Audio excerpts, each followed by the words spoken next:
Hello. Hello. Роберт Роли. We today in Private Money Forum. It's your first time in this event?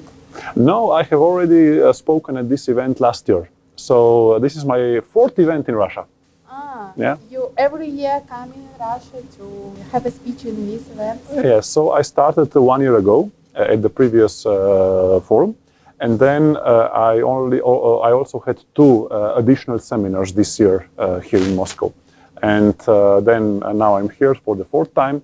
And in April and March and April, I will have two additional seminars. What you can say about main trends in investment in the next year? Mm-hmm. So I think that the main thing that you need to take care of is to lower the costs of your investments, management costs and so on.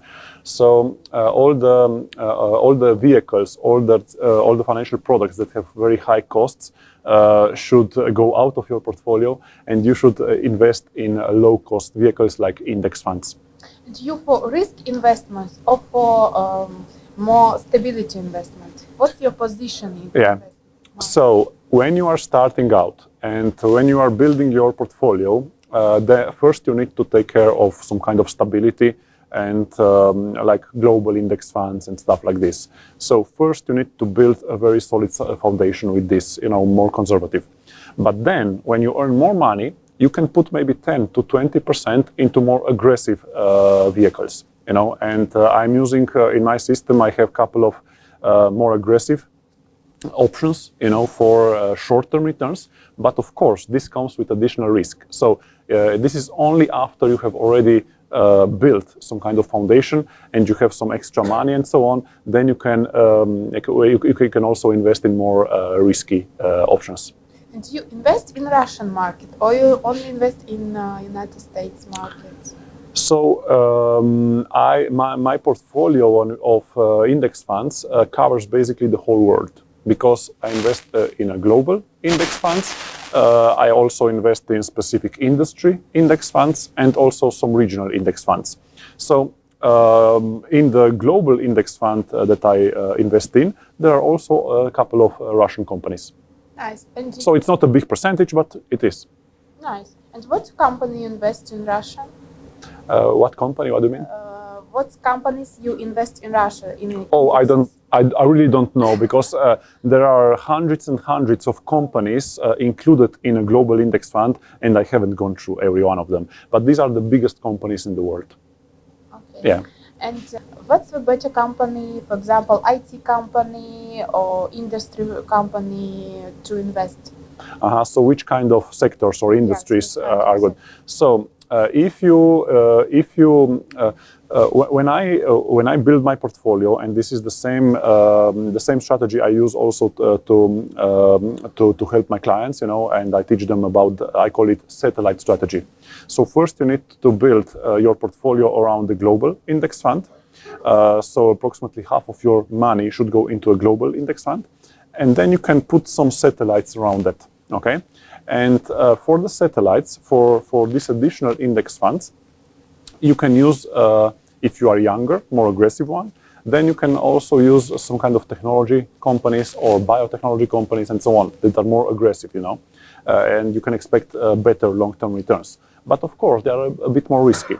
And if you are more conservative, then you can maybe choose a pharmacy and telecommunications, maybe Asia Pacific, more mature markets and so on. So basically, when you are younger, you can be more aggressive, with newer industries and so on, more aggressive industries. But when you get older, you can also put more money into more conservative ones.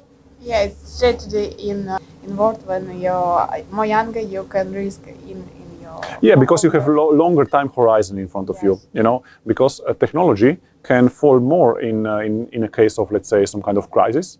But also, when the times are good, it will grow much faster than the average market, than the whole market.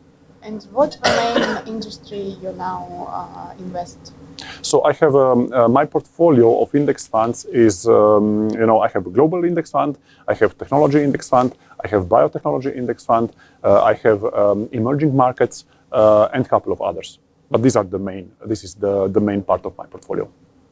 Nice. Yeah. And in Russian, for example, you was in Russia 4 years before now. Something changes in investment opportunity for another people from different countries. So if I compare Russia to other countries, basically there are no big differences around the world, because the problem is that most people don't have enough financial education. Because in our school systems anywhere in the world, if you go to UK, if you go to the Netherlands, if you go to Sweden, or if you go to Slovenia or Croatia or whatever, or Russia, it's basically the same, because they never teach you about personal finance and money and investments in school. So we basically all grow up without this knowledge, and we need to get this knowledge on our own.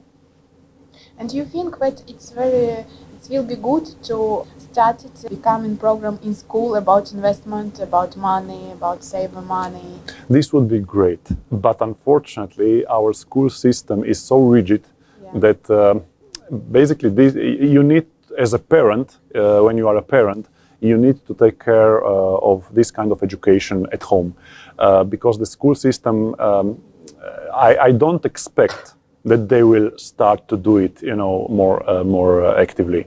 And if they start to do it, basically it will be like big financial institutions, like banks and mutual fund companies, teaching our children to invest in mutual funds, which is a very bad idea, because mutual funds have very, very high fees.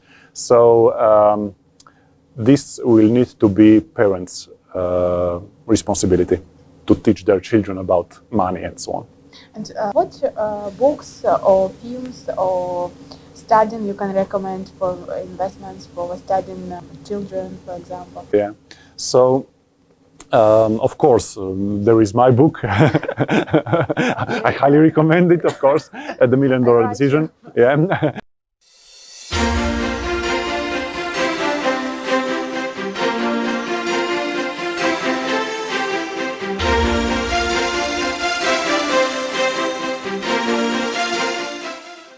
So The $1 Million Decision, it's a very good book. It has been translated into several languages, very popular one.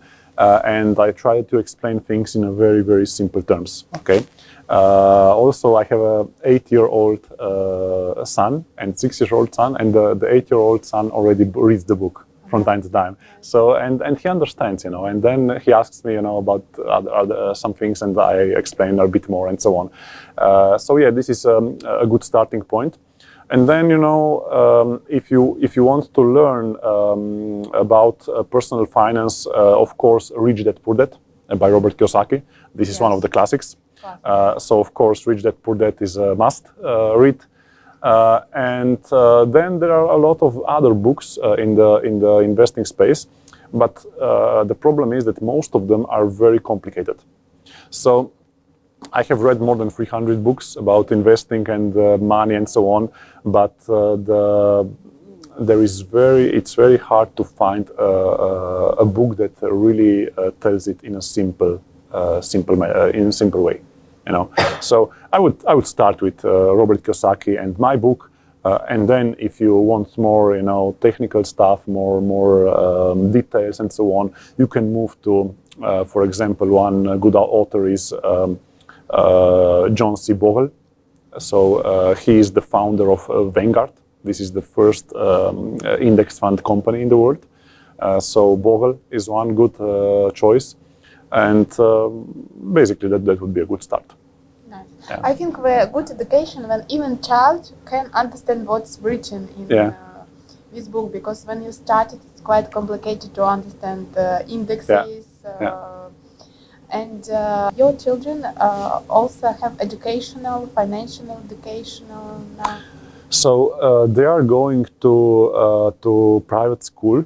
But also in these schools, there is, for now, they don't learn anything about these subjects. So me and my wife, we are doing this kind of education for them. That's why it's better to start at home. Yeah. You cannot expect from school that they will teach these things, because even the teachers don't understand these things. Yeah, because if you not practice, if you're not interested in this field, you can't understand people what you need to do in this market. Because if you're a real professional, you can do some actions and you win in this market. Okay, thank you for the interview. Thank you for your comment in Russia. Yes. We hope we will see you the next year. And yes. Thank you for your books. And I wish your listeners and your audience a lot of financial success in the future. Yeah, yes. Thank you. Thank you.